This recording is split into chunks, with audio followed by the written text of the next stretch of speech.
Bom dia, pessoal. Como é que vai? Meu nome é Gladstone, eu sou funcionário da área de TI do BNDES há 20 anos, desenvolvedor há 20 anos, né? Pode me chamar aí de nerd velho, né? Quando eu era da graduação, o doutorado aqui na FRJ, ser chamado de nerd não pegava muito bem, mas hoje em dia até que é legal. Eu sou membro da equipe de blockchain do BNDES, somos 5 pessoas, né? 4 desenvolvedores, incluído eu. E a primeira coisa que eu queria contar para vocês é como é que a gente chegou a isso. A gente chegou a isso através de um concurso de inovação lá no BNDES. O BNDES é a empresa que mais financia inovação no Brasil, coisa que a maior parte das pessoas não sabe. Mas nos últimos anos o BNDES entendeu que precisa fomentar a inovação internamente também. Entre as iniciativas que foram executadas, teve aí o Idea Lab, que é um concurso de inovação aberta, né? Então, os funcionários podiam se organizar em grupo de até 5 pessoas e propor uma inovação dentro desses grandes temas, né? E para vocês terem uma noção do nível de participação, 15% das pessoas do BNDES, 15% dos funcionários deram alguma ideia, o que é uma coisa bem interessante. 80% votaram e os 10 projetos mais votados fizeram um pitch para os superintendentes, todos os funcionários do banco, né? E a gente teve a honra de ser escolhido para implementar. Eu gosto de contar essa história, não só porque ela é interessante, mas também porque ela deixa claro que é uma ideia que não é só nossa, né? Não é uma ideia de um executivo, é uma proposta, tudo que eu vou falar aqui para vocês, é uma proposta dos funcionários de carreira do BNDES. Demonstra uma preocupação dos funcionários de carreira do BNDES. Mas preocupação com o quê? O que é que a gente queria abordar? A gente queria abordar a crise da confiança. A crise da confiança, ela não é uma questão só do Brasil, ela é uma questão, na verdade, mundial. A Edelman publica uma pesquisa todo ano chamada Trust Barometer, ou Barometer, onde ela avalia a confiança em quê? Não só nos governos, ela avalia a confiança nas empresas, na mídia, em ONGs, etc. E em 2017, essa daí foi a manchete, né? Uma implosão da confiança, né? No relatório final. Então, assim, é algo que é interessante refletir, que essa crise ela é maior nas democracias ocidentais. E, nesse sentido, o Brasil está mais ou menos igual às outras democracias ocidentais, embora tenhamos que reconhecer que a questão do setor público brasileiro ela tem contornos mais dramáticos, digamos assim, com pelo menos 87% das pessoas reportando preocupação com corrupção, um número que não surpreende ninguém, fora o fato de que 13% aparentemente não estão nem aí para a corrupção. Quem são esses caras? Os corruptos, talvez. A gente brinca, mas o negócio é muito sério. Eu tenho dito o seguinte, não subestimem o nível de insatisfação e desconfiança das pessoas, né? E a pergunta que vem é, tipo, mas de onde vem essa desconfiança, né? E vocês me permitam aqui especular, fazer considerações históricas, eu não especulo sozinho, né? A internet efetivamente trouxe, né, principalmente as redes sociais, essa grande desconfiança, uma quantidade enorme, avassaladora de informações, e tão mais importante do que isso, né, essa falta de maturidade, capacidade da sociedade de lidar com essa quantidade enorme de informações, tão mais importante do que a quantidade de pessoas que consomem informação, é a quantidade de pessoas que publicam informação, que aumentou demais. E esse processo sequer é novo. Coisa muito parecida aconteceu na época da invenção da imprensa, lá Gutenberg, século XV. E a gente sabe como é que terminou aquela história, né? Naquela época, a quantidade de informação na Europa também aumentou absurdamente, a quantidade de pessoas publicando, e isso levou à reforma protestante, isso levou à queda do poder de papas e reis, a coisa é muito séria, né? Hoje em dia, a coisa chegou a ser caricata. Hoje em dia, você fala a rainha da Inglaterra para dizer que o cara não manda nada. Fala isso lá para o Henrique VIII, lá perto de 1500, alguma coisa. Então, assim, mas no final das contas, isso deu no iluminismo, né? Então, a gente pode acreditar que, embora isso seja confuso nesse momento, a tarefa da sociedade é desaguar isso em algo positivo, que foi exatamente o que aconteceu. E assim, a internet, ela traz o problema, mas ela também aponta a possibilidade de soluções, e blockchain é uma possibilidade de solução. É claro que eu estou fazendo aqui uma consideração muito ampla, né? Não queria ser, assim, parecer ingênuo e excessivamente otimista, mas vamos olhar aí para essa visão da máquina da confiança, que já foi até apresentada aqui. A blockchain ela é uma inovação institucional, porque ela cria consenso e coordenação no meio do nada, sem você precisar de contrato, sem você precisar de lei, sem você precisar de advogado, isso é ótimo, né? Sem precisar de juiz, né? Alguns especialistas falam de lex criptografia, ou criptografia, que é a lei da criptografia.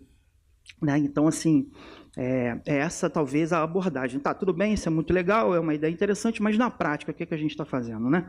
A gente, na verdade, tem 2 projetos. Um projeto, na verdade, originalmente um projeto do KfW, que é o Banco de Desenvolvimento da Alemanha, chamado True Budget. Vou falar um pouco sobre ele. E tem o BNDES Token, que é um projeto da nossa Lavra, né?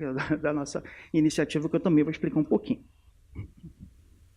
O True Budget, ele é basicamente o quê? Ele, ele foi pensado pelo KfW para as operações deles na África, porque é basicamente uma tentativa de melhorar o rastreio do uso do recurso. Mas como o KfW também é doador do Fundo Amazônia, que é gerido pelo BNDES, nós propusemos fazer uma rede específica para o Fundo Amazônia e, inclusive, convidamos a Noruega para participar, que é o maior doador. Curiosamente, o terceiro doador é a Petrobras. Então, a ideia é basicamente você rastrear o uso do recurso e todas as informações que são registradas são compartilhadas por todas as instituições que participam da rede, aumentando a confiança no uso do recurso. O BNDES Token, por sua vez, é um pouco mais ousado. A ideia é você ter um ativo digital, né, que na hora que você faz o financiamento do cliente, em vez de você fazer um depósito na conta corrente, você basicamente manda o token para o cliente. E o cliente precisa usar esse token para fazer as aquisições de produtos e serviços com os seus fornecedores. Esses produtos e serviços, inclusive, já estão previstos no contrato com o banco, porque o banco, quando financia um projeto, ele financia uma inovação, ele financia fazer um filme, ele financia a construção de uma fábrica, uma exportação. Então, ele precisa obedecer essas regras. E aí o fornecedor faz o resgate do token perante o BNDES, e aí sim o BNDES faz o depósito na conta corrente do fornecedor. Mas qual é a graça disso? A graça disso é que tudo isso ocorre numa rede blockchain pública, né? Então, portanto, qualquer cidadão pode ver, se quiser, com os próprios olhos, isso aí tudo acontecendo, né? Absolutamente público, real time, ok? Mais do que isso, não é só transparência, porque transparência já tem, as operações do banco já estão lá no site há anos, né? Mas aqui a gente está falando de algo mais, a gente está falando de criação de confiança. Por quê? Porque todas as regras que regem esse fluxo estão explícitas na blockchain, e nem o BNDES pode mudar. Né? Então, é mais do que transparência, isso que a gente está tentando criar. Uma coisa importante é dizer que um BNDES Token é R$1, então, ok, não estamos criando dinheiro, né?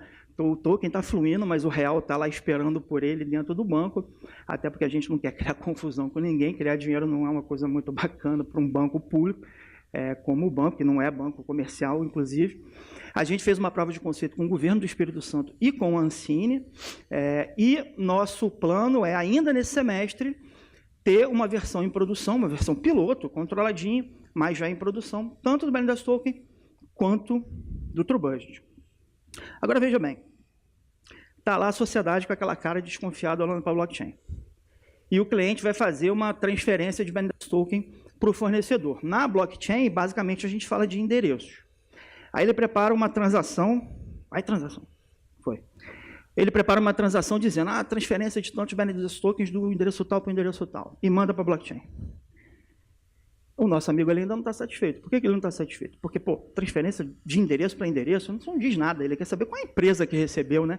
Qual a empresa que repassou, qual a empresa que recebeu. Então, o pulo do gato dessa solução, na verdade, é uma solução de identificação. O que a gente fez?